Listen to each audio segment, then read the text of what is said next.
Thank you, Ange. Good afternoon, everyone. Wow, what a crowd we have here today.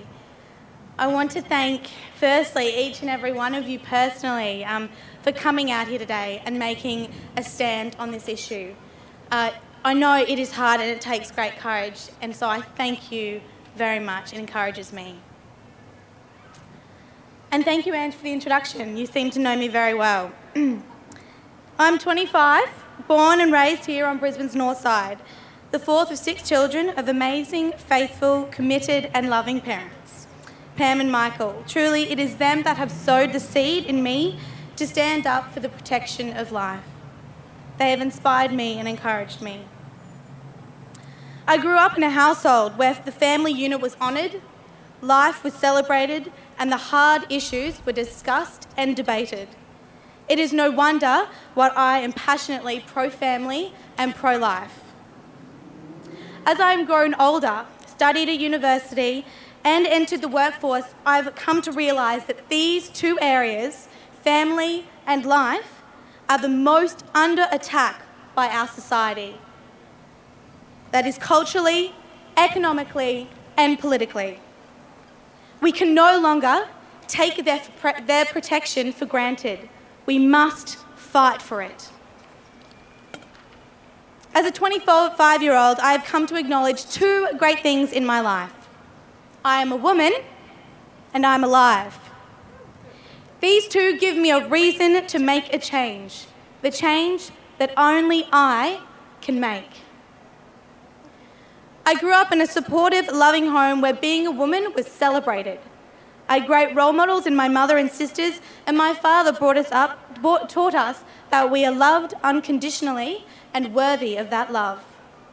He was a man that loved his mottos. Play hard, pray hard, work hard was his favourite, that he muttered to us every day as we went off to school, and I remember it every day. He taught us to be fighters, never resting on our laurels or waiting for others who may appear older or more qualified to stand up against wrongdoing. I took from this upbringing my personal permission to stand up for my convictions. At the age of 15, I took the opportunity given by a school assignment to do my own research into the pro-choice, pro-life debate. It didn't take me long to come across many feminist pro-choice arguments that didn't quite match up to my own pro-woman beliefs. More research opened a whole new world into the early feminists. These feminists were pro-life. As young women in their 20s, the original feminists began their suffragist work. They understood that the rights of women cannot be built on the broken backs of unborn children. Alice Paul, the author of the original 1923 Equal Rights Amendment, said that abortion is the ultimate exploitation of women. Over time, the concept of feminism became the label adopted by activists. It was the neo-feminists, the radical feminists of the 60s and 70s, who asked women to prize abortion as the pathway to equality, preaching that women's rights and abortion rights were somehow one and the same. For years, too many feminists have told our young women that facing a crisis pregnancy that the only way to continue a successful life is to have an abortion. This is a lie. As a new generation of young men and women, we can now claim back true feminism, pro-life feminism. We can be a generation that rejects the illusion that to be pro-woman is to be pro-choice, that rejects the notion that abortion somehow liberates women. We can be a generation that accepts and claims that abortion is the biggest civil and human rights issue of our time. Abortion is an injustice that permeates our society. So what are we going to do about it? What can be done about it? Firstly, anything at all to fight against this injustice is worthy. But ultimately, we must take leadership and planned action. Remember, we are not the first to do this. We are following the footsteps of many who have gone before us in the fight for the protection of life. Mother Teresa tirelessly fought for the dignity of human life all around the world. A woman of great compassion, Mother Teresa was not afraid to speak up against injustices. Criticising the abortion policies of President Clinton in '94, she said, "But I feel that the greatest destroyer of peace today is abortion, because it is a war against the child, a direct killing of the innocent child, murder by the mother herself. Any country that accepts abortion is not teaching its people to love, but to use any violence to get what they want." The first Prime Minister of Pakistan, Benazir Bhutto, was dedicated to women's rights for the born and unborn. She worked tirelessly for the dignity of mothers and their unborn, and her work ultimately led to her assassination. In our own country, New South Wales Labor Senator Ursula Stevens, in a statement while explaining why she voted against legalising a new form of abortifacient, said, "Every unborn child is a human being. This is not a matter of belief, but a fact. Each unborn child has the potential to contribute enormously to our great nation. If human life is not protected by law, if people's responsibility to care for the unwanted is wiped out, what precedents are we setting for future debates about life issues?" 2 weeks ago, 22nd of January, was the 40th year anniversary of Roe v. Wade. 4 decades of abortion on demand have defaced America. More than 54 million US citizens are missing from their current generation. Devastation. Abortion destroys lives, dehumanises children, devastates family, and dismantles our society. We cannot and must not let this happen in Queensland.